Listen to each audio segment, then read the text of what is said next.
Alright, so in one of the last videos, I discussed Citizen Kane as well as I could. So, I was trying to think, how can you possibly follow up Citizen Kane? Like, what could you possibly talk about after that? Obviously Jackass seemed the most appropriate. Uh, in all seriousness, the actual thing that happened was I was initially going to talk about these three right around the time Jackass Forever was coming out, which was supposed to be next month. And I don't know how many people are aware of this because it seemed to have done this quite quietly, but apparently it's moved to February. So we won't be seeing that for another, like, few months now. So I figured we'll just go ahead and talk about these now, because why not? For timing's sake, I guess. And I was just going to kind of talk about them in a general sense, because when I was going into this, I was kind of discussing it with Owen and saying, like, I figured I'd talk about the Jackass movies. I have no idea how you do that. How do you analyze Jackass movies or anything like that? And I wrote some stuff down here, so we're just going to run with this and see what happens. So I'm just going to kind of do it one movie at a time, and we'll see where we end up and kind of see the progression and how they, upped their production value and stuff like that, and the camaraderie between them all, and how that's kind of evolved over the years. So, I guess before we go into the first movie, it is worth mentioning obviously I don't need to go into the whole history, because I'm sure most people know that, but as far as my personal history with Jackass, I do remember it quite vividly when it first came on MTV, and it was the kind of thing that everybody was talking about. And they were, especially when we were at my great-grandparents' house, we'd often have a lot of gatherings around that time, that early 2000s area. And they were, like, very, sort of church-going people and stuff like that, really good people. So a lot of us, including many of the adults, were discussing what we had seen on Jackass a few days prior in, like, really hushed tones. And it was, like, a whole thing. And then I think the show was on the verge of ending, or was ending, or something, or Knoxville was about to quit or something. And then that's how the first movie came to be. And it sort of blows my mind, still to this day, no matter how long, despite how long it's been going on. This movie by itself will be 20 years old next year. The fact that, well, we have, the likes of Knoxville and Jeff Tremaine and, all the other crew, a very, very large factor in Jackass's entire existence is Spike Jonze. Oscar-winning writer Spike Jonze and Oscar-nominated director Spike Jonze. And the thing is, he didn't have his Oscar yet when this came out, but he had already been nominated for directing being John Malkovich. And it's in the fact that he partakes, not only that he partakes, but the way in which he partakes as well is just still incredibly mind-blowing to me, that he's got this two entirely different careers going on, basically. And then when this movie came out, I first saw it in a way that feels weirdly appropriate, because the great thing about the Jackass movies that I came to learn was that there's really, you can talk about, the dumbing down of society and what it is that entertains people now and what that says about them intellectually or whatever, but quite honestly, there's really no other experience like seeing a Jackass movie in a crowded theater. Especially when it's, like, brand new and nobody has seen it yet. But before I got that experience with the other two movies, this one I saw back in that, early 2000s era. I don't know how many people are old enough to remember this. The way you had to, like, when you would download movies, and you'd have to do it, like, all night and then watch them the next day. That's how I saw this for the first time. My brother and his friends had downloaded it. And what's really funny is the idea of me being a squeamish kid, and there's still plenty of things. Like, if there's the things that still make me squeamish to this day are the things that the Jackass movies are just all over. So so you would think that I would really, really hate this entire franchise. But I have this weird sort of admiration for it that's never gone away. And if anything, kind of grows with time as we grow with them. Which is really interesting, and the fact that I honestly cannot wait for the fourth movie to get here, which it, like, genuinely bummed me out when I realized it had been pushed a few more months. But it'll get here regardless. So Going into it, I guess you can raise the question right away when you see like how much money a movie like this makes, and the fact that the others would only do even better as time went on. And you can analyze like what's the fascination, like why is that? And the best thing I can come up with, which is just completely a guess, because who really knows in the long run, is the kind of mixture of things that it is. Because I talked about the gross out factor, which is probably the first thing people think of. And just the idea of the fascination of watching people willingly injure themselves, there's just kind of something you can't look away from.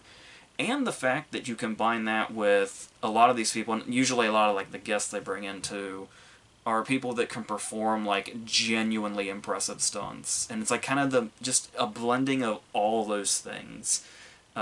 Is where it's like it's all about the stupidity of these people, but at its core there is some sort of talent that has to be involved in certainly not all of this, but portions of this to get to that place. And it takes very fascinating people that you can't take your eyes off to do the kind of things that these people do, even when it's the kind of things that they clearly don't want to do. Sometimes it's a case of, fuck it, I'm just going to do this, and sometimes it's a case of they are just terrified and they do not want to do it whatsoever, but they'll do it for the camera.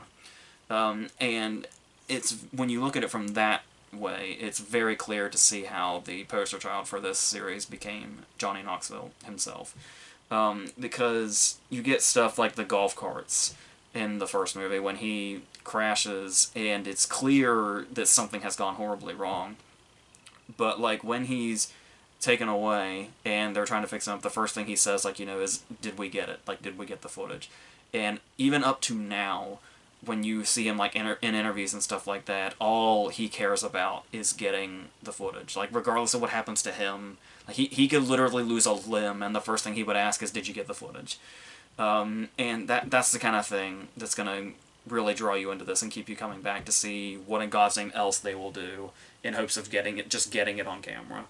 And it's like, I love the way also that they, like, even after something seemingly horrific has happened, the way they'll, like, compliment each other, and that suddenly, like, kind of makes it better. And it's like they're basically living cartoon characters, which I think is kind of Knoxville's inspiration in the first place, which we'll get a lot more of in the second movie. But as far as this one goes, like, there's that one moment where, after he's crashed the cart, and he's asked if they at least got the footage, I think it's Dunn says something like, man, you were hauling so much ass. And there's kind of, like, Knoxville kind of has this laugh to say, like, yeah, it was worth it for that. And it's that kind of stuff that I just kind of can't get enough of. And the fact that and that's the thing also, is the whole willingness, like, even when they're against it. Because obviously, they were probably going into the golf course thing thinking, this will be fun, we're going to haul ass and all that, and if we crash, we crash, and that's more footage, and that's great. Then, on the other side of that, you have the scene where Knoxville's going to get shot in the stomach, which he had initially planned on being in the chest until they told him that would probably kill you. And he actually asked the dude, like, is this lethal? And the guy's flippant response is, it's less lethal.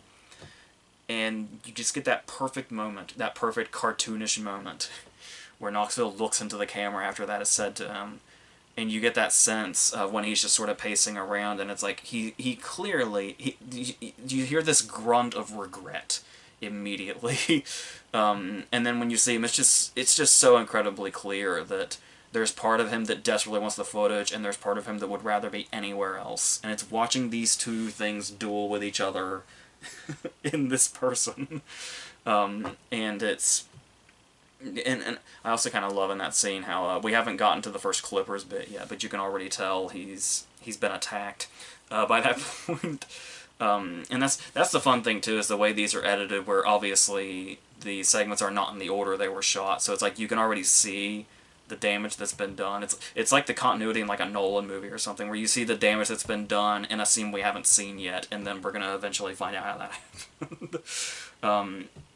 And so that's fun as well. And then what's great about this also is obviously you get some really elaborate stuff, and some stuff that's been like really thought out, and has like blueprints and everything. And then you just get like the really brief ones, like the really simple ones, like Wee Man with the board. It's just a really simple one that's like 6 seconds long or something. It's just that. And those are always fun. Where it's almost like you're watching like a YouTube compilation before YouTube was a thing at all, which is great. Like you can sense the whole how what's the word influential this series ended up being.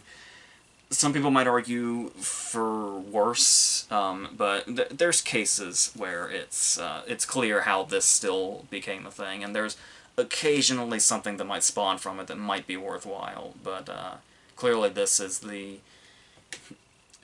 context. This is the one context where you will say that Jackass is the gold standard, and yet here it is. And like I said, it's those simple things also, like, that can eventually become iconic, like the image of the alligator biting Knoxville in the nipple, which was, I believe that was it supposed to be Stevo? There was one that Stevo was supposed to do, and then he backed out. This may have been one of them, but it seems like a simple, obviously a very painful thing, but also very simple compared to everything else they are willing to do. And those are the images that can stick. Or something as simple as Stevo jumping into the ceiling fan. And it's all this stuff that is just like these instantly recognizable images. Or even, not even images, just lines. Like, is Butterbean okay? Is now an immortalized question. Forever. And even stuff like I said, the brief stuff can be really funny also. I love the tidal wave bit. Because once again, it's very, very simple. But that image, the kind of image that before, pre-Jackass, these just images that you would not expect to see in real life. Ever.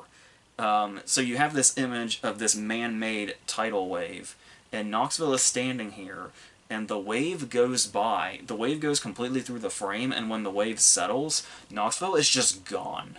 It's like he completely disappeared into thin air. And it's like this kind of stuff where it's like the whole idea is to basically bring cartoon logic to life, where these guys will suffer this and then just kind of immediately get back up, and then it like fades out and fades back in, and they're in a different scenario. It's literally a cartoon in real life. And I love that Knoxville found the appeal in that, and kind of, it's been his goal to basically bring that to life in as many ways as possible. Along with all of these other crazy people doing their crazy things, with all their different sort of qualities. Because you've got, as far as, we'll get to Bam, I guess, but like, when you look at people as unique as Dave England, as far as what their signature talent is, and it's like the way these guys manage to come together in some way and find themselves, which is a whole story in itself, and how it kind of happens sort of gradually over time, like almost by accident this group was kind of concocted, and then it just kind of became this perfect storm of people. And like it's to my understanding that there's a lot of stuff involving Preston just kind of being the fat guy, but in the fact that, you know, it's like them always doing like opposite things.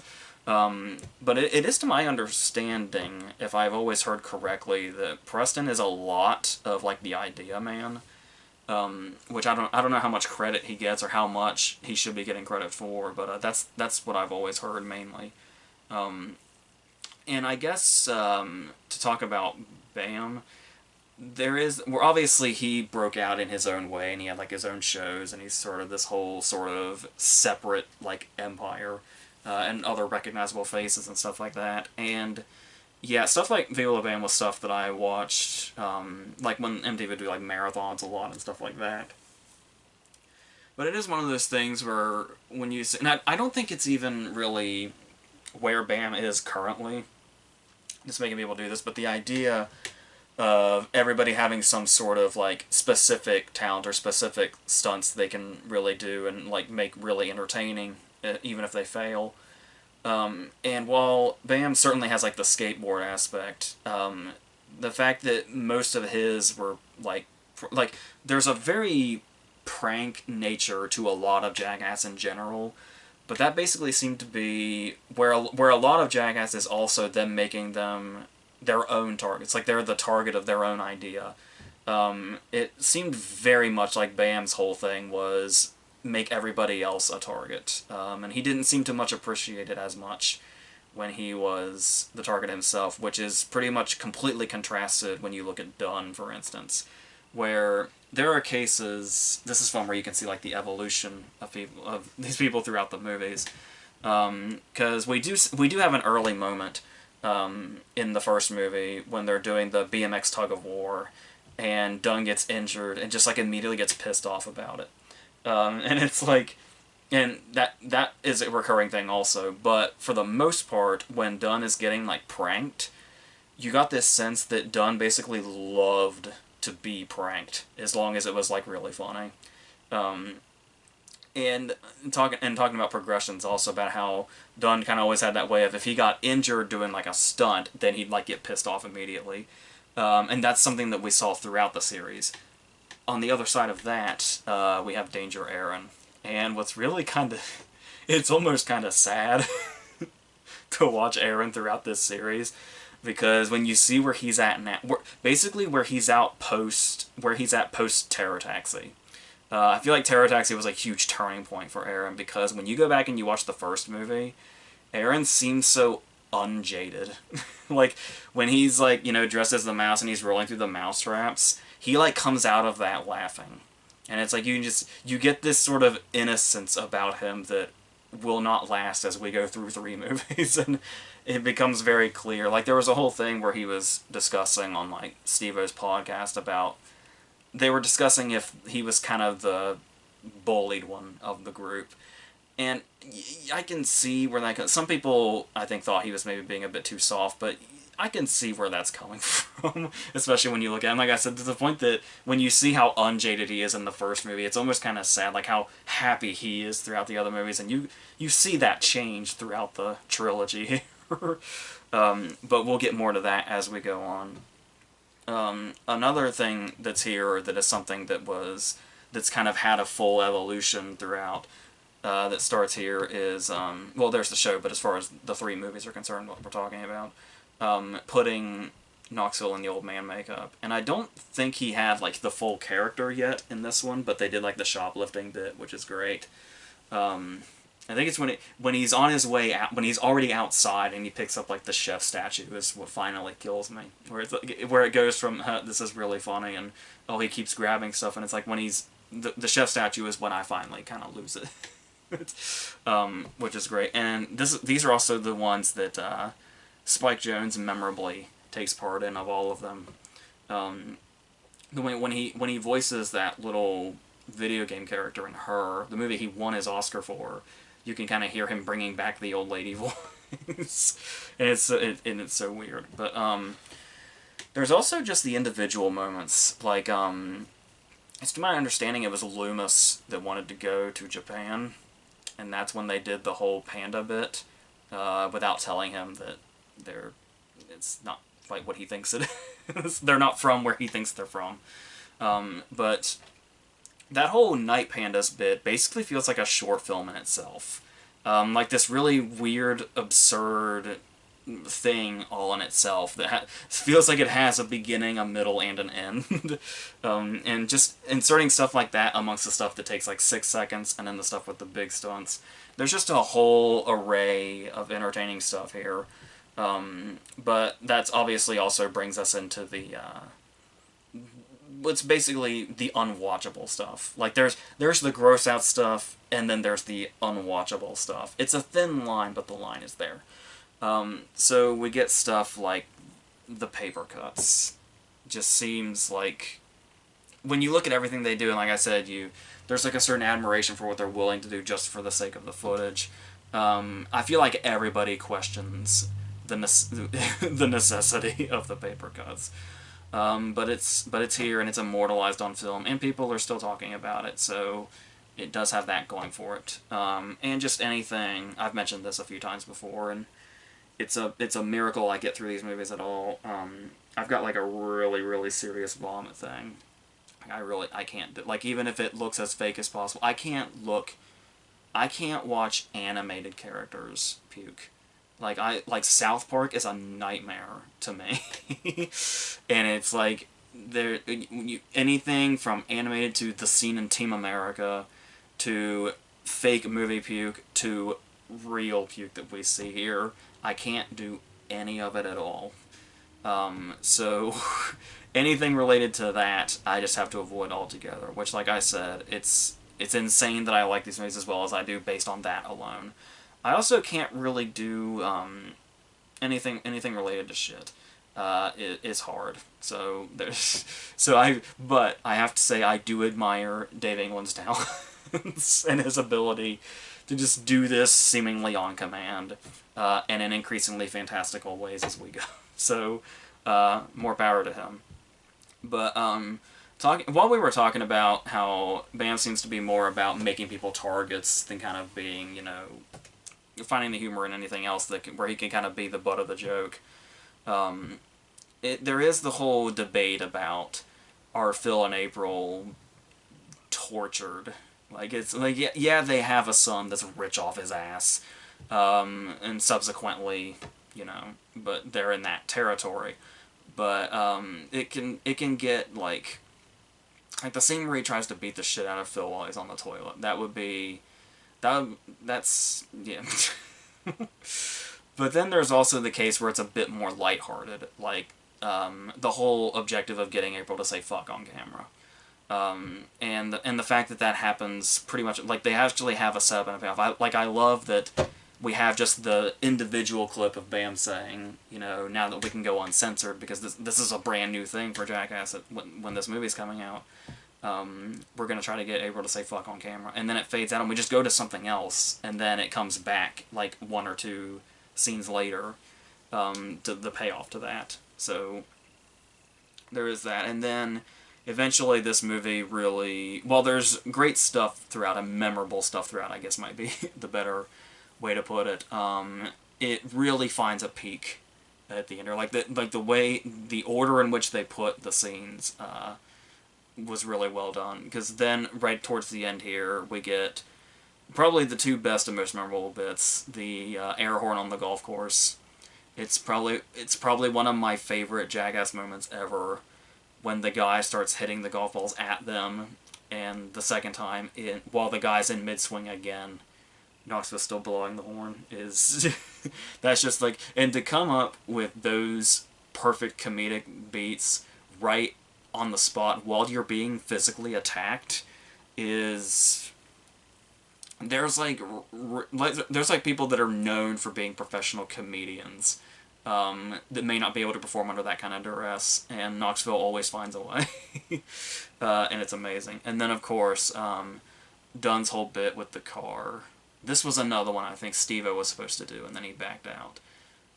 Because we actually have that great moment where we do get like a genuine, like, because, you know, technically these movies fall into the documentary category, technically. So I do like those actual, like, legit documentary moments we get, like when they're driving Dunn to get the x-ray, and Stevo is just talking about, like, how he explains this to his dad and stuff like that, and his dad's reaction to this whole thing. And it's like, the stuff like that really enriches how you feel about the people throughout it as well. And then this whole doctor scene, I don't know if when the doctor makes that call, if the subtitles are an exact translation. I really hope they are. But just the way he interacts with Dunn specifically, where he's talking about, like, you know, telling him, like, he can't shit it out, and to make sure that nobody knows about this, and he, like, addresses the camera guy and says he already knows, and that's too many people. And it's like the doctor, who is completely unknowing in this whole scenario, now is basically a character in this whole thing. Which is the beauty especially of the whole, like, hidden camera aspect that they would get to play with more when even doing a real movie like Bad Grandpa. Which, of course, Borat would take that approach 4 years after this as well. And yeah, so that's pretty much, obviously it seems like they've gone so big on production in the second and third movie that the first one has, well, the first one definitely has moments that are remembered and scenes that are remembered. It does feel so small by comparison, but obviously that was, like, the main appeal, that it was literally just dudes that weren't getting paid that much at all, especially compared to what it would eventually become, and how much the movies were making. It was just them going around with a camera, which was something anybody could do. Which I love the initial warning that's not on the movies, but it's I think it's on the show where they specifically say, like, you know, so you or your dumb little buddy should not do this. Which, of course, that did not completely prevent, but at least they couldn't get sued for it. So, because they did give the warning. But, yeah, so I think now we can go into the second movie, where things really started to take off. Not just, like, you know, as far as production values, but, like, you know, box office and popularity, and just the kind of things they were willing to pull off, and the extent they were willing to go for certain things. But the first thing I should mention was the thing I mentioned at the beginning, which is the idea of seeing these in a full theater, which is the absolute recommended way to do that. Because I think not only is that the case, like, for me personally, but Wee Man was recently telling a story where it was, like, right around the time this one had come out. But it had been out for a little while, and then he went to, like, some, you know, cheap theater or something that was playing it just by itself in, like, a one-screen theater. Or no, it was playing it on one screen, but it was a multiple-screen theater. And he got the idea to just, you know, go on social media when social media was, like, a really early thing. And he just put something out, and he said, I'm buying out this theater if you want to come and watch Jackass 2 for free. And it was, because it had been out for a while, these were people that had already seen it. And so many people showed up that they had to open up more theaters, and then he was having to keep buying out the theaters until, like, the managers basically told him, there's so many people here, we're making so much money on concession and stuff like that right now that we're just going to give you the theaters. You don't have to keep buying them out. And it was a whole thing for people that had already lived through it, because it had been out for a while, and, like, the whole place was just full, and it was a full, like, just people reacting all over again as if it was the first time. And that had to have been, like, a really special moment. That kind of thing that you kind of wish you had been there for. But still, just in general, getting any sort of theater experience with a lot of people is the way to go on this. And I want to say I've heard that pretty much all of the cast has agreed that they think this one is the best of the so far three. And I can see where that comes from, like, especially with this whole transition of, you can see the production values going up. You can tell they're using, like, real movie cameras now. And in that whole, like, I can't remember how, they didn't really do this much except outside of the pandas, I don't think, in the first movie, but adding, like, relevant costumes to each one, to each scene, is this whole continuing thing to just sort of, I don't know what it is about it, but it just adds just a little something more, like, it adds a little more to the commitment of what they're doing, that they have, like, appropriate costumes to go with everything now. And I love that despite the fact that they, you know, the rising popularity, the rising budget, the rising production values, there's still time for, like, the simple stuff, and, like, the really small things in between. Even stuff that's not necessarily small, but, like, simple. Like a simple idea. Like, Firehouse Rodeo is, like, a really simple idea that seems like it wouldn't take that much to put together. But it's like, but at the same time, there's something really creative about it, which is great. And the way they keep being able to find stuff like that. And I think this is when we really start seeing, especially, how much the camaraderie between them and the friendship between them starts to come through and make the stunts even funnier, because we kind of feel like we know them at this point. Especially the interactions between Bam and Dunn, like the brand, and how it's Dunn's job to give Bam the brand. And then when they get, like, when they first get to the, there's, like, these, like, friend moments, like, the way they argue about it as they're doing it is something, like, only best friends would do. And then that moment when they go to show Phil and April what has been done after it looks really fucking disgusting and infected. And when she asked Dunn why he would do that, his response, just completely stone-faced, is because it was funny. And then the same thing where it's, like, reversed, where they do the shopping cart thing, but Bam closes the door on him, and he runs into it. And that just starts, like, another argument between an argument that you would just see friends having. It just happens to be over this ridiculous occurrence, this ridiculous, potentially dangerous occurrence that has just happened, and the pain they're causing each other, but it's just like any other argument to them, and stuff like that is really fun to watch between them. And it's also fun, while we're talking about them, seeing April become more jaded as well, where the whole bit in the first movie was, we're going to get April to say fuck on camera. We're going to do something so extreme that she's going to say fuck on camera. And then when the second movie comes along, there is no attention drawn to it whatsoever. Like, there's no big deal about it. There's nothing. It's the indoor ski slope. And when April walks in, I think it's the first time we've seen her, one of the first times we've seen her in the movie. And the very first thing she says is, "What the fuck is that?" And it's just a common thing now. Like, she's just so jaded. She's seen so much shit at this point that it's just not a big deal anymore. And stuff like that. Like, when you see the progression of the movies is when you really start to feel like there's almost like the movies have like a weird lived-in quality to them. Like I said, it's almost like you know the people personally at this point, which kind of adds to the documentary feel to it as well. And then, yeah, the whole thing with the interactions with Dunn, but also Dunn's individual moments. I love the moment when, and you get a few of these throughout the series, but one that comes to mind is the when they put the bees in the limo, and Dunn immediately goes into survival mode. Like, the way, like, everybody's response is to freak out. And while everybody's freaking out, just immediately, like he knew it was coming, Dunn has already started trying to kick the window out. In this really sort of, like, really instinctual survival kind of way. Like, this really primal kind of way.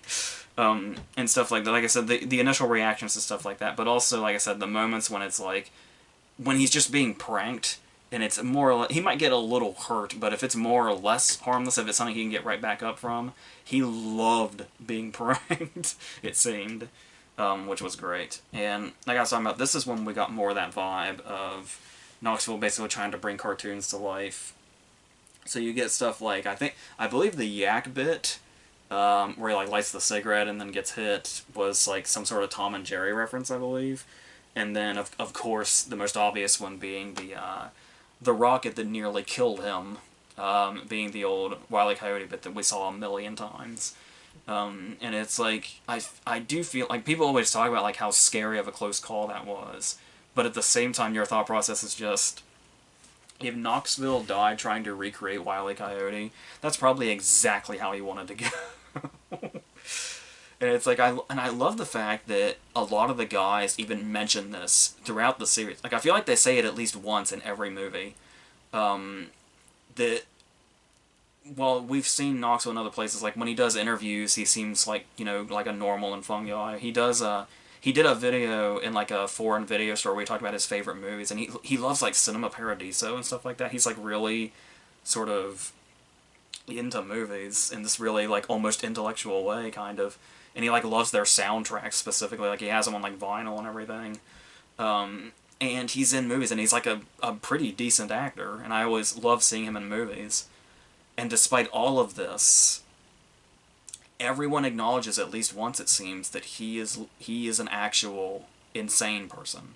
Like, he is a legitimately insane person. He's even got the insane laugh to go with it. Like, I've seen people talk about where it's like, the way he concocts some of the stuff he does and how elaborate and dangerous it is, and the laugh that he has, Johnny Knoxville might as well be the Joker in real life.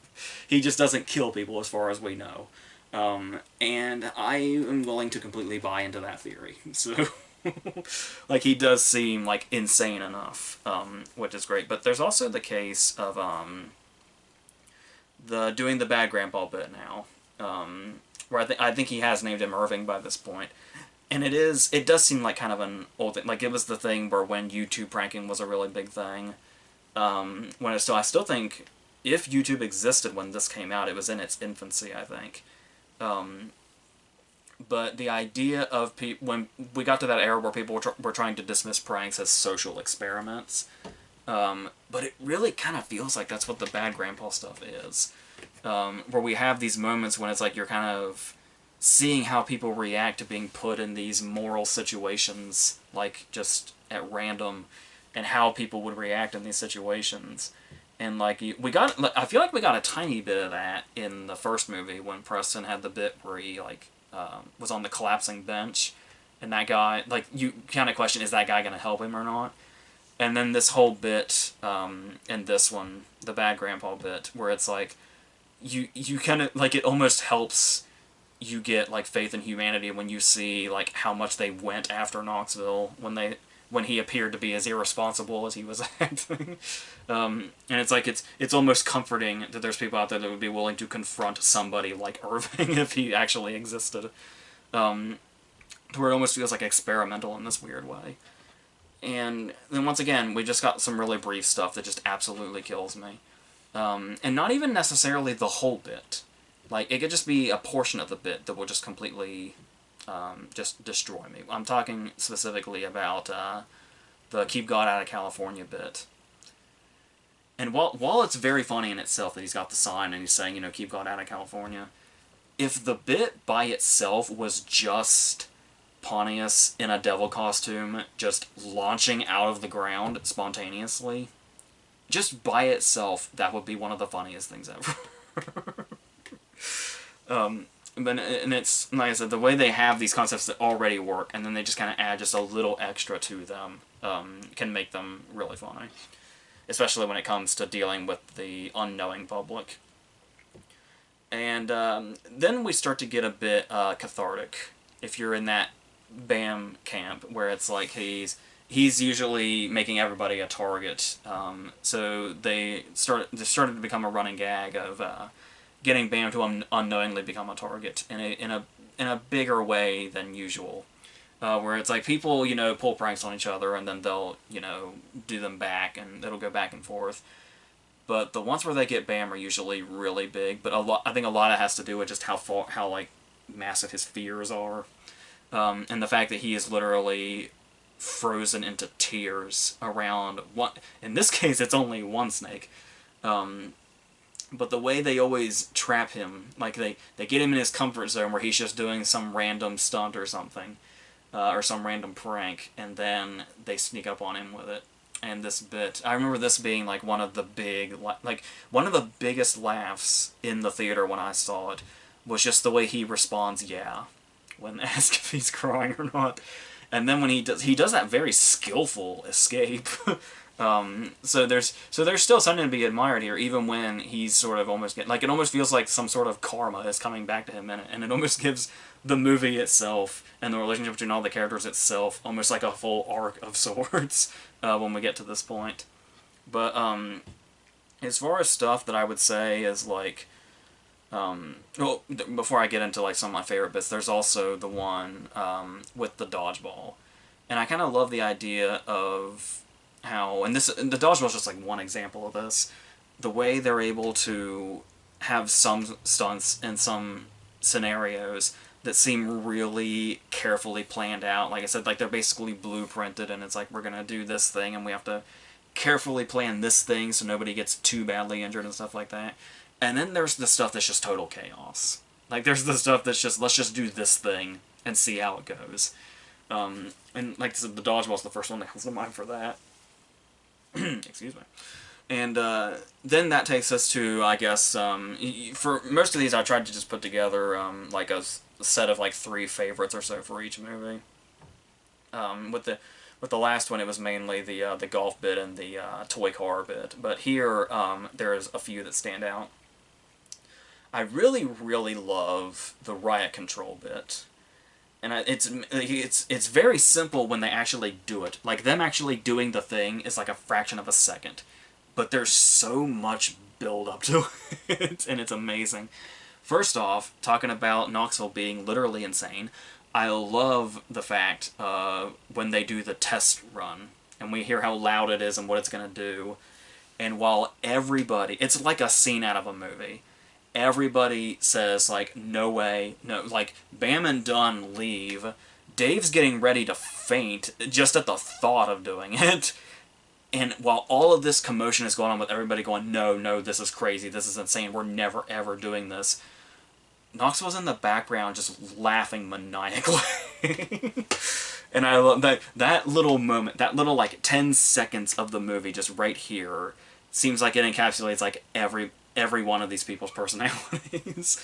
And then the whole bit where Knoxville's trying to talk Dunn into it, and just says, like, you know, yeah, it's just really loud. I mean, it's really going to hurt, but it's just loud. That's what's scaring you. And then the idea of Dave actually does back out. But then the idea of, you'll notice, like, Bam's the one that, like, has a really hard time recovering, and he's the only one that didn't cover his balls, which probably had a lot to do with that. Which is weird, because it's to my understanding that that's become, like, that becomes second nature when you're on a Jackass set, is to guard yourself. Because you see, like, in the Anaconda Ball Pit especially, you just see, like, the nut shots can just come from out of nowhere. But, once again, the crazy thing about Knoxville is he's this dude that has, like, so much money, and he's in movies and all this stuff. And you would think he would be, like, the Hollywood one of the group. But Bam goes down and doesn't come back up. Dunn goes down and slowly gets back up. Knoxville never goes down during the riot control thing. And it hit him pretty full on. Like, it even hit him in the legs and he didn't go down. And it's like, there is a portion of Knoxville that's not human. And we're all better off for it.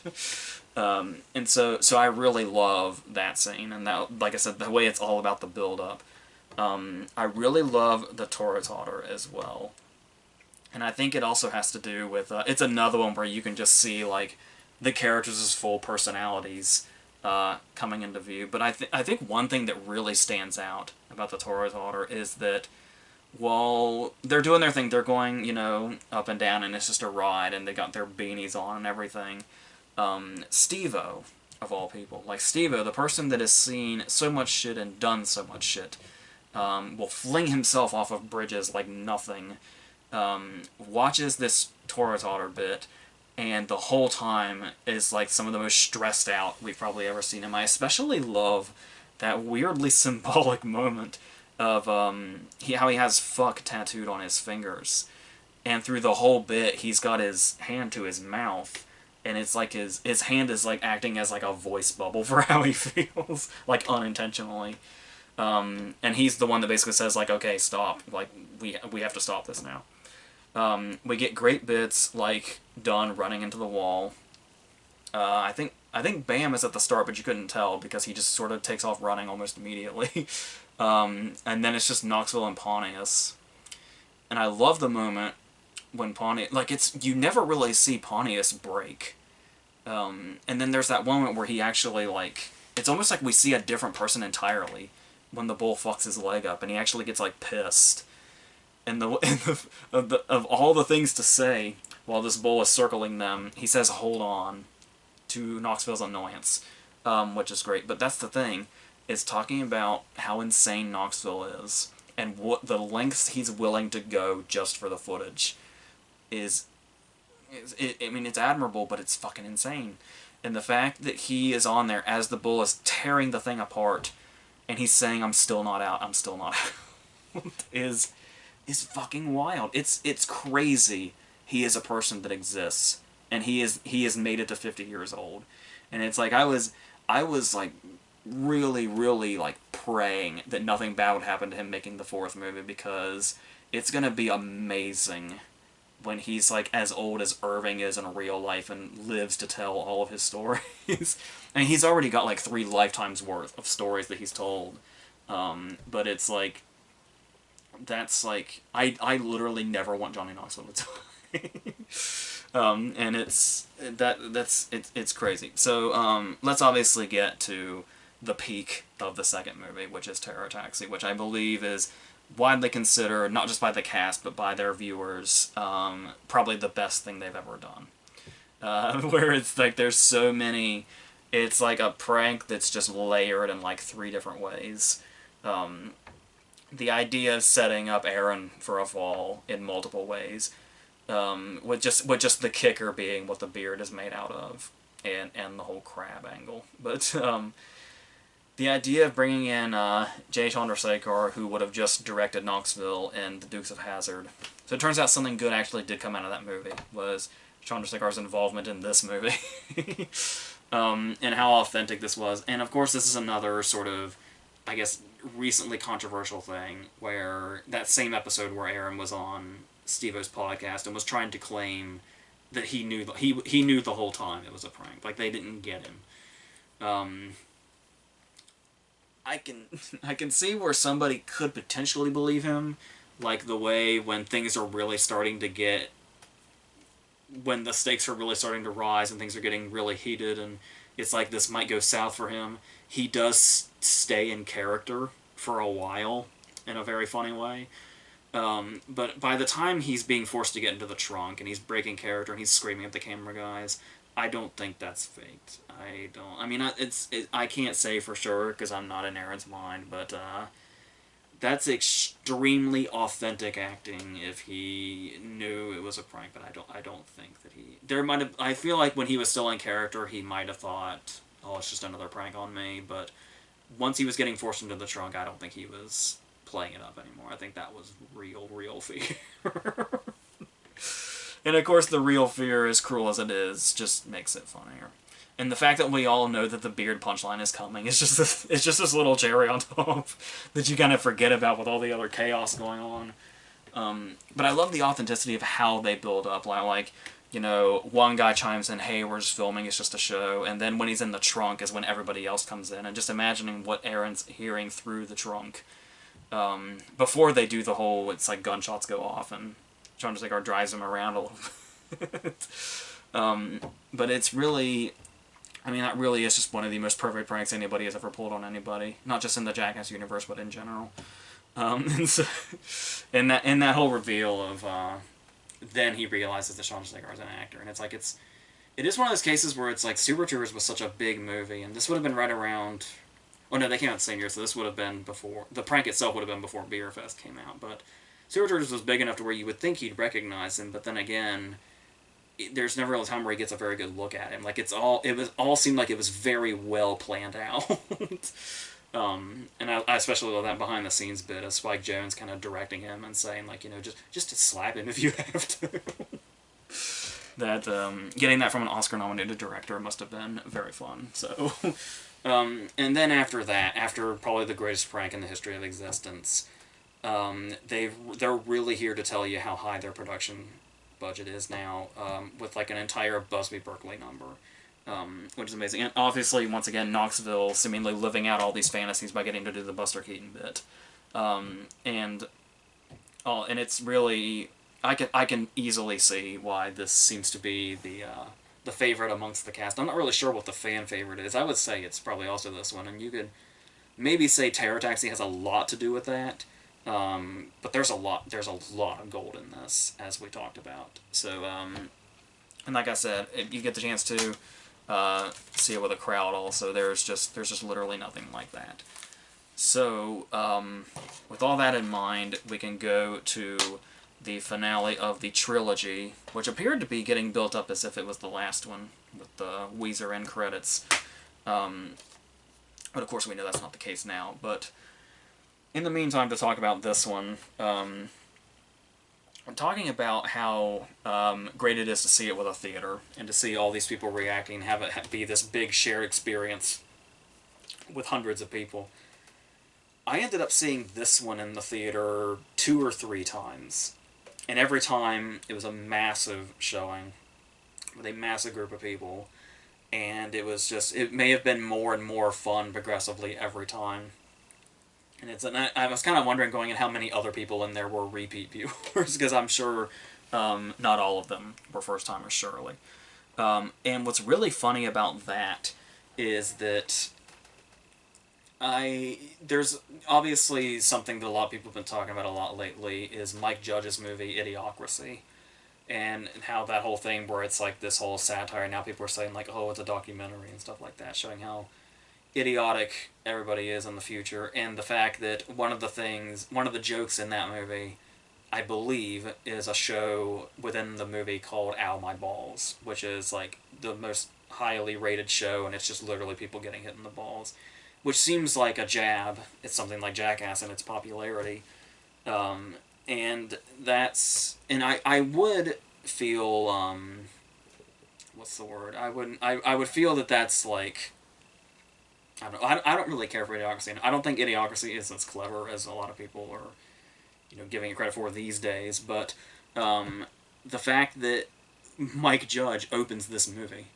Uh, and the whole thing where it's, I mean, basically it was just a plug because that new season of Beavis and Butthead was coming out like at the end of the year or the following year, and it was a very good season of Beavis and Butthead to his credit, but it almost seemed like this sort of counter to the fact that he almost seemed like he was acting above this in Idiocracy when he came up with that joke, and now he's like kind of in it and setting it up.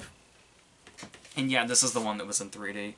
I'm trying to remember, because, you know, 3D was something that just really wasn't that impressive anyway. I was trying to remember, I think at least one of the times I saw it was in 3D. I think I specifically remember, like, when Stevo holds the scorpion up to the camera. Remember getting the desired effect. But, yeah, so going to this, it might have seemed like a bit of a gimmick, where it was like, yeah, Jackass in 3D seems like kind of a one-joke idea of just going for like the gross out factor probably a lot. And while this one does feel like it, really, I mean, just when you think Jackass was probably reaching like the top of the mountain as far as what they could do for gross out, yeah, they were able to. This is easily the grossest of the three. But at the same time, it didn't really feel like it was strictly done for the gimmick. There's a lot of really good stuff in this one also. This one was my favorite one for a little while until I revisited 2, maybe like a few years ago. But I think the reason 3 was my favorite for so long was that I was really remembering all those theater experiences, seeing it multiple times in the theater. And that's one of those things also where when you see like a really big comedy, unless this is just a me thing, but I would imagine it's universal. The whole thing of when you see a comedy that gets a really big reaction in a theater, anytime you watch the movie, like, just at home, you can still hear that laughter when those parts come. And so that's kind of, like, always sort of stuck. Like, I still hear that crowd from 11 years ago whenever I watch it now, and that's always going to amplify it. And I think that starts pretty much immediately with this bit. Once again, very simple, stupidly simple bit that they start off with the high five. And I love that it's so ridiculous and so absurd that this is yet another one of those cases where we get to see Don love being pranked. Like, this... like, his reaction was so big, I feel like this was one of Dunn's, like, favorite pranks that were pulled on him. And it's and the way he's like always, like I said, I love especially when they compliment each other after a prank. When he was really into how Wee Man like brought him in, and then this whole thing where they up it a little bit for Bam. Like I said, it almost feels like Bam's getting low key punished by them a lot of the time. And there's that really great bit where I'm surprised they didn't draw more attention to this, where they obviously do the soup bit with Aaron, which is great. But then there's that whole thing where when Bam comes in, he's also holding a couple of things. One of which is what appears to be some sort of burrito wrapped in foil. And when he gets hit with it, when you see the slow-mo shot, it flies out of his hand and right into the trash can that's next to him. And it's like this, just the tiny happy accidents that happen in this one are amazing. There's a couple I forgot to mention in the second one, a couple of unplanned bits that actually made things even funnier. That you'll see a lot in this one as well. One of which was the when they're doing the whole bit with the Wee Man about the stool, and they're seemingly throwing the cards, or so he's thinking. And then the whole bit when they think he's figured out what's going on, he thinks it's a machine, and then like that just added a whole other funny factor to it that none of them were counting on. And sometimes it's when something goes successfully, like when they were doing the gauntlets, and everybody's just getting hit by everything, and then at the very end there, the guy goes through blindfolded and goes completely unscathed, and it's like, that's something that never could have been planned. And if it was, they executed it perfectly, so there's that. And I just really love a lot of the unplanned bits, and I think another thing that was really starting to come through here, it's something you can see throughout, and it's something they've talked about before, is like I was talking about the way the scenes are put together, because obviously they're not shot in order. But it's clear there's a slightly specific order that they come in when they're put together. And it's this idea that when you go back to the rocket in the second movie, when Knoxville's getting ready to get launched, and I think it's Dunn says, "Thank God I'm not the star of this movie." And it's really interesting because you tend to, despite what I've been saying about Knoxville and singing his praises, they are such like a singular unit of people and friends that it does only occasionally dawn on you that one of them is considered the star of the franchise, because all of them kind of, there seems to be such an equal balance of the kind of time that people get in. Knoxville and everybody have talked about this before, where they say like a lot of it is just kind of like vying for footage, where it's like whoever gets the best footage will be the one that ends up in the movie, and that those scenarios will end up in the movie. But it does still feel like there's this intentionally really even distribution where we get like the high five. Obviously, the targets are like Aaron and Dunn and Bam, and then in the next scene, Knoxville gets his jet ski bit, and then there's the roller boogie bit where everybody gets involved, and then like everybody kind of gets their sort of starring bit, and it feels like really sort of evenly distributed right here at the beginning, where it's like the first few ones we see in a row all kind of get to highlight each individual person in some way or another. And it doesn't necessarily feel like one of them is the star of the movie, even though technically Knoxville's kind of the ringleader of this group. And I think it's a testament to him also, like his selflessness in that regard, because he's definitely somebody that could just totally like Bruce Willis up this production and say like, this is, I'm the one that's making all the money now, and I'm the one that's like the poster child, so it's gonna go my way and stuff like that. How it's like nothing seems to have changed from in the last like 20 years from how they do it, and the fact that there's such that closeness about, you know, like Stevo's sobriety and how much they took control about that, and how Bam's been like really attacking Knoxville specifically for him getting fired from the fourth movie. But it's like the whole thing of, as far as I know, Knoxville isn't doing anything or hasn't done anything to Bam that he didn't do to help Stevo, and we see how Stevo has turned out now. And it's like we're like really at like a peak Stevo sobriety, and like even here I think he was already 2 years sober in this movie, and still willing to do all the crazy shit still, which is great. He's just a bit more aware of it, so there's that. And I love the fact that like when he gets his first moment to shine, like he's in the opening of this movie, and then he's there for the jet ski, but he doesn't really say anything. He's just kind of within the group, and then the first time we see him front and center is that incredible fade in, and this is another one where I just immediately remember those audience reactions where nothing is said for a long time. It just fades in, and it's Stevo standing next to the T-ball thing, and we as the audience just know what's about to happen without anybody saying anything for a minute. And that sort of building laughter is something that I'll always remember. In that he can't even get through the introduction because he knows what's coming, and it's like I said, the way everybody kind of gets their starring moment to almost kind of officially introduce them into the movie, even if they were kind of bit players in another scene before.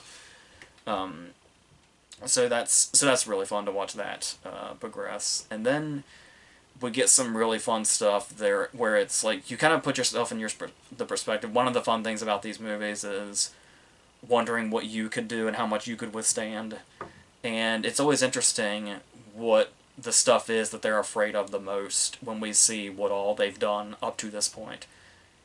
And that's, I don't think, ever been more apparent than the Electric Avenue bit, where it's like, of all the stuff they've like flown off of, and all the wild animals they've interacted with and been injured by, and just all the ways they've like damaged their bodies and hurt themselves and stuff like that, the tasers freak them all out. Like, it's something that seems like it would be simple. I've never been tased, nor do I plan on ever being tased, but it's imagining like what that would be like versus everything else they've been through.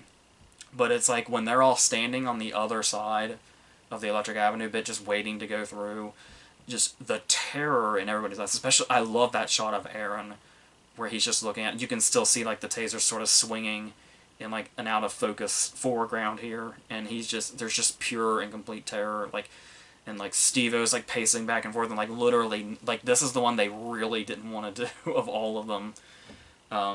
Bam even going as far as to say that he thinks they're worse than Buffalo and Snakes by the end of Electric Avenue.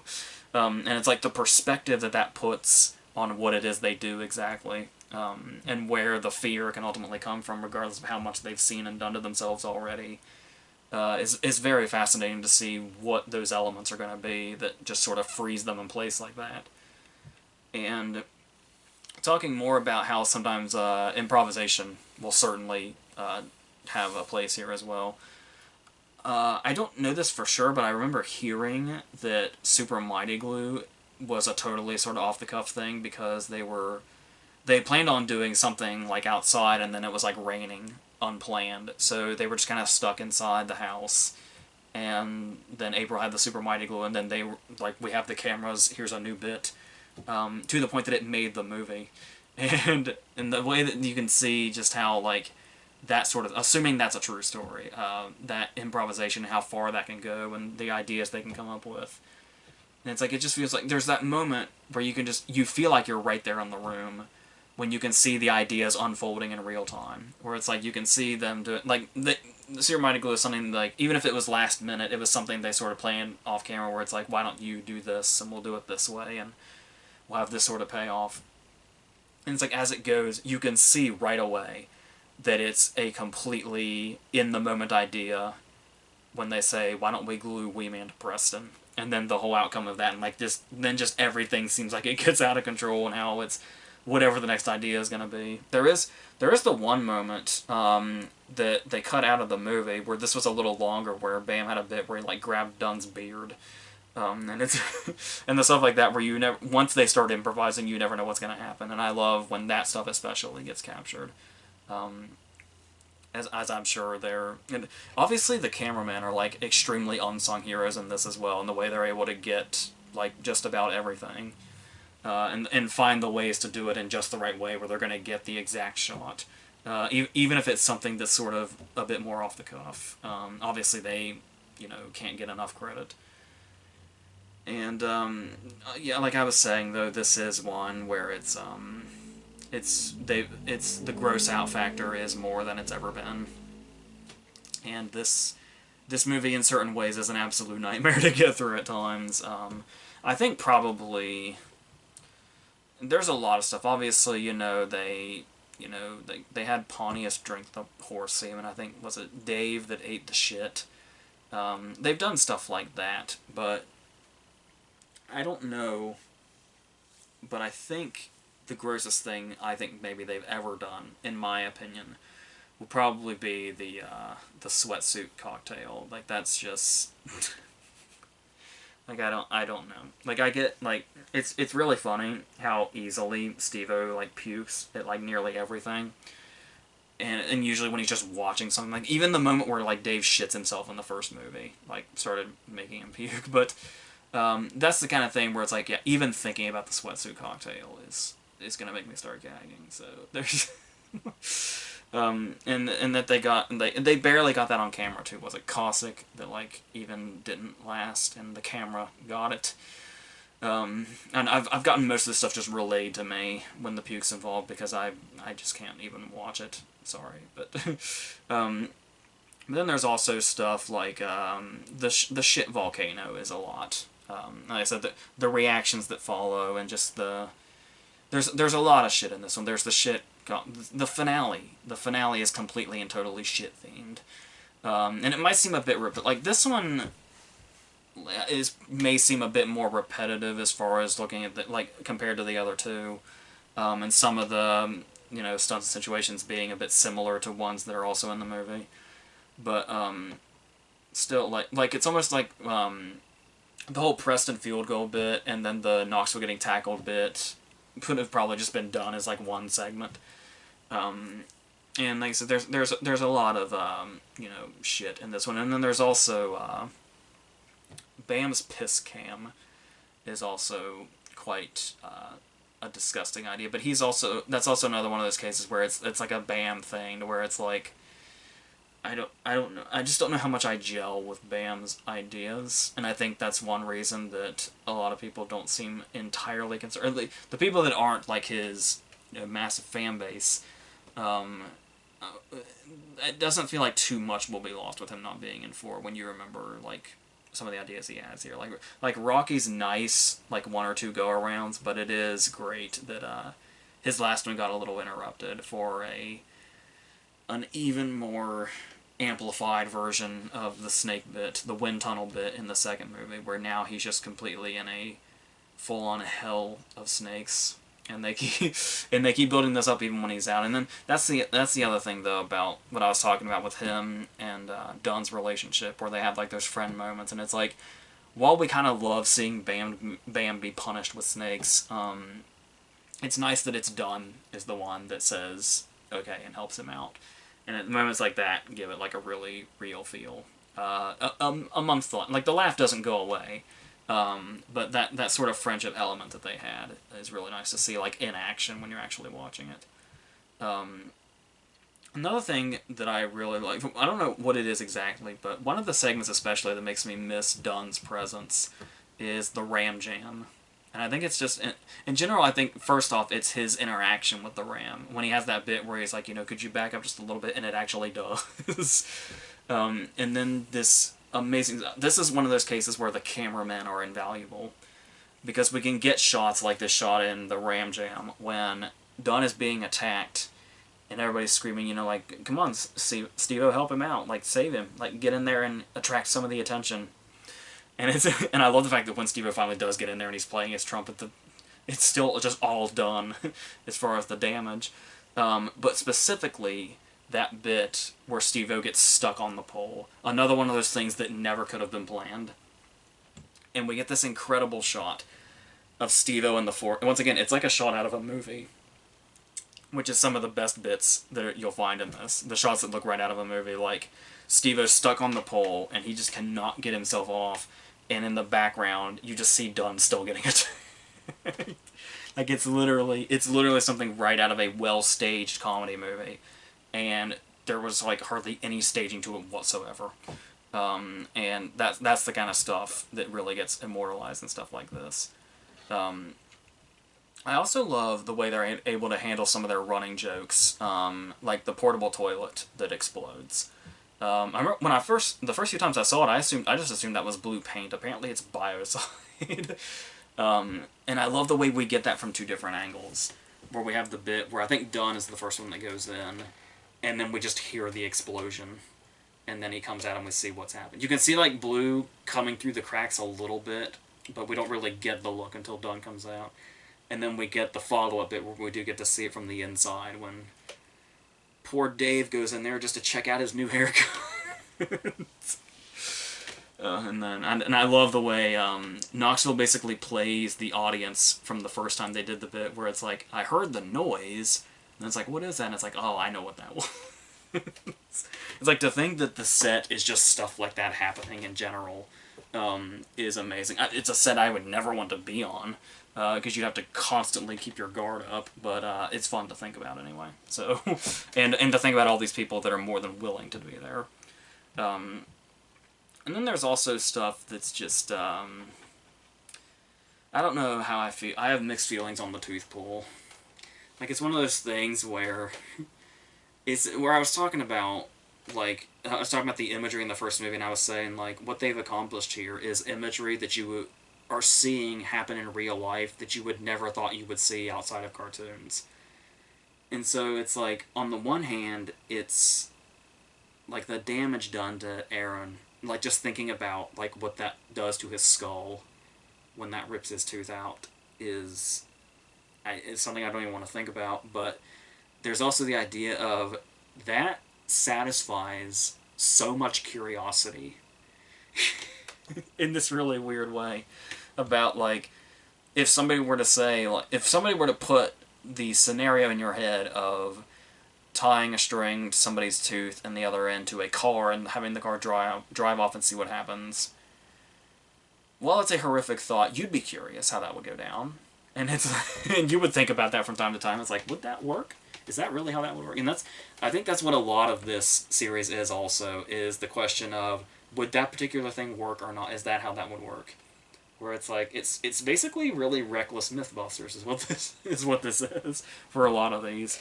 Yeah, and sometimes the answer is horrifyingly, yeah, like what you think it would be, but under real life circumstances, and not the cartoonish after effects. Even if they can still get up after it,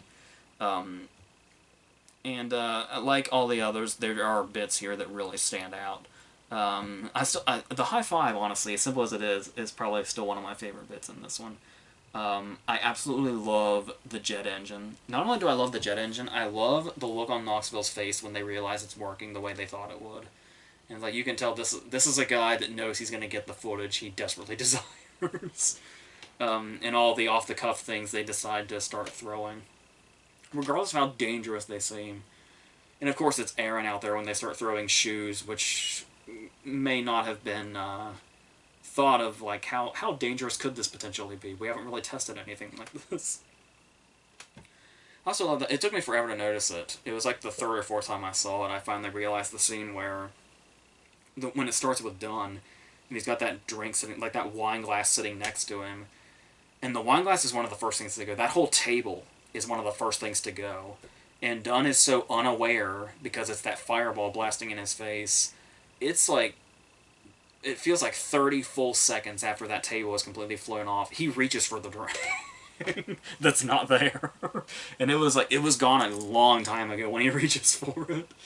And stuff like that. Like, those little things where you can notice it. Like, this is the thing that this theater experience might not give you, even though they do like the slow-mo playback sometimes. Getting like background reaction shots is something to always go back towards. I love Dunn's reaction to the field goal bit with Preston when it hits him in the face. And then the what is it? It's when they fling the medicine ball at Knoxville, and Aaron of all people is there. It's like to see Aaron like basking in other people's pain for once. It's like this. You can see this sort of triumphant moment. Especially after he's long since been jaded after Terror Taxi now. Yeah, I was trying to remember which one, if it's this one or the second one that had the pin the tail on the donkey bit. I think it's maybe it is this one. I don't know, sometimes they all blend together, but it's like the whole idea of him sort of being the punchline. But it's... Yeah, the whole cartoonish bit of them actually playing Pin the Tail on Donkey with a real donkey. It's just, you never thought you would see this shit in a million years, and because of this, you're so glad that it exists. And if it's gonna be at the expense of other people that are as willing as them, then go for it. But like I said, even the fact that they are sometimes maybe unwilling, but it looks like maybe the money will potentially be pushing them in that direction to just go ahead and do it for our entertainment. There is something almost barbaric about it, the way we enjoy watching this, but yeah, like I said, if anything, it brings out these really interesting places in our psyche, and why those things entertain us, sometimes it just does. What else was it? The bar fight. That's another one where some of the best bits are all about the escalation. And the idea of this starting with just this normal... Like, the bar fight itself seems like it would have just been a bit, like, from the show or something. And then the escalation of him bringing in, like, a whole gang with him. And then there's that perfect note. It could have been the perfect note. The cops could have been the perfect note to end on. Like, it's... But once again, what they have a great way of pulling off is sometimes the worst thing you can do to a joke when it's funny is try to add just a little bit more to it to try to get that one extra laugh to make the laugh a little higher. Because a lot of the times you're going to fall flat and it's going to be like, oh, that was funny for a while, but now you're stretching it out a little bit. But these guys always find a way for just that one last idea. It just takes it completely over the top into greatness. And when those paramedics walk in is another one of those theater laughs I will never forget. And then that other whole thing where it almost seems experimental when the camera lingers after everybody leaves just to pick up what everybody's saying about what just happened, and the fact that it's just people being flabbergasted, like they don't even know what to say, like it's and it's yeah. And another bit that's really good. Those I just mentioned. The jet engine and the bar fight might be my top favorites from this one, but and the ram jam might be up there also, just for the perfect way that it's shot and all those happy accidents. But another great one is having Pontius in the gorilla costume, because there's always something with Bam's parents. But the thing is not only is another one of those perfect unplanned moments being that Phil literally gets the shit scared out of him, but I also just love thinking about like the alligator bit and the fact that one of these days April is going to have a run-in with a real wild animal, and she's not going to take it seriously because she's going to think it's another prank that's being pulled on her at this point. I hope that doesn't happen, but they're setting her up for that fall. So, that's... I have no idea if... I can't imagine Phil and April being involved in the fourth with all the BAM stuff that's going on, but I don't know for sure, so I guess we'll find out. But, yeah, so is that pretty much it? Like I said, as far as analysis here, that's really just a whole psychological thing about what exactly attracts us to this. I can only just guess, which is what I've been doing, so that's, I think, pretty much where I can leave these. So, until we get to the fourth one, and then we'll see what they have in store. Which, like I said, I was really hoping to do these close together, but I figured just might as well do these before we get into all of our horror stuff for October. So, we're going to keep doing all the stuff we've been doing, that I've been mentioning in all the other videos.